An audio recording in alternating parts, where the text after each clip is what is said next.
சகோதரர் பக்சிங் அவர்களின் ஊழியத்திலிருந்து விடாய் துணிக்கு ஏற்ற வார்த்தைகள். ஆகஸ்ட் மாதம் 3ஆம் தேதி. உங்களில் உள்ள மூப்பருக்கு உடன் மூப்பனாகிய நான் புத்தி சொல்கிறது என்னவென்றால், 1 பேதுரு புஸ்தகம் 5வது அதிகாரம் 1வது வசனம். பொறுப்பிலுள்ள ஒவ்வொருவரும் சபையில் மூப்பர்களை கண்டறிய வேண்டும். அவர்களுக்கென்று மிகப்பெரிய பொறுப்பு இருக்கிறது. அதிக ஜெபம், பொறுமை, அறிவுரை, போதனை மற்றும் ஒழுக்கம் ஆகியவற்றுக்கு பிறகுதான் மூப்பர்களை சபையாருக்கு முன்பாக நாம் கொண்டு வர வேண்டும். நீங்கள் தவறான மனிதர்களை மூப்பர்களாக கொண்டு வந்தால் அவர்கள் பிரச்சனைக்கு வித்தாக மாறிவிடுவார்கள். தவறான மூப்பர்களால் பல சபைகள் இன்றும் துன்பப்படுகின்றது. ஏனெனில் இந்த மனிதர்கள் ஒருபோதும் தேவனால் மூப்பர்களாக அழைக்கப்படவில்லை. சிலர் தங்களை தாங்களே முன்னிறுத்தி கொள்கிறார்கள். சிலர் மரித்த ஆவிக்குரிய நண்பர்களால் தள்ளப்படுகிறார்கள். ஆகவே எபேசியருக்கு நிருபம் 4வது அதிகாரம் 12வது வசனத்தில் உள்ள 5 விதமான வரங்களை கர்த்தர் தம்முடைய ஜனங்களுக்கென்று கொடுக்க வேண்டும் என்று விசுவாசிகளாகிய நாம் அதிகமாக ஜெபிக்க வேண்டும்.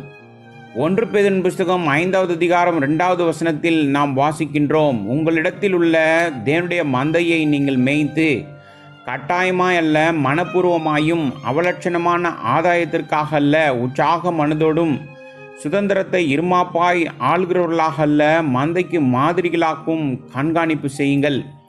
இவை மந்தையில் உள்ள ஆடுகளை பற்றி பேசுகிறது. மேய்ப்பர்கள் எப்போதும் ஆடுகளோடு இருக்க வேண்டும்.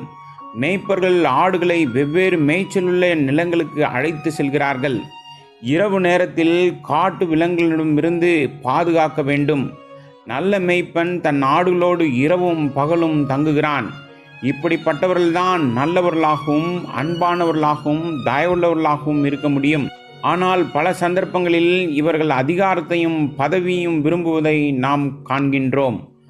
அவர்கள் ஆடுகளுக்காக எந்த தியாகமும் செய்வதில்லை. அவர்கள் ஒரு பிரசங்கியாராக தங்களை தாங்களே முன்னிறுத்தி கொள்ள விரும்புகிறார்கள். பணிவிடைக்காரனாக அல்ல. எத்தனை மூப்பர்களுக்கு பண ஆசை இருக்கிறது.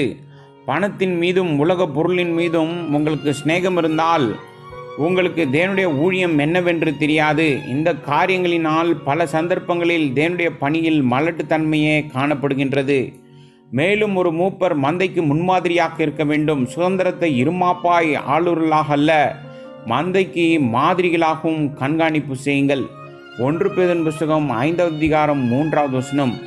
உண்மையுள்ள மூப்பர்களாக இருப்பதற்கு அதிக அன்பும் தியாகமும் தேவை.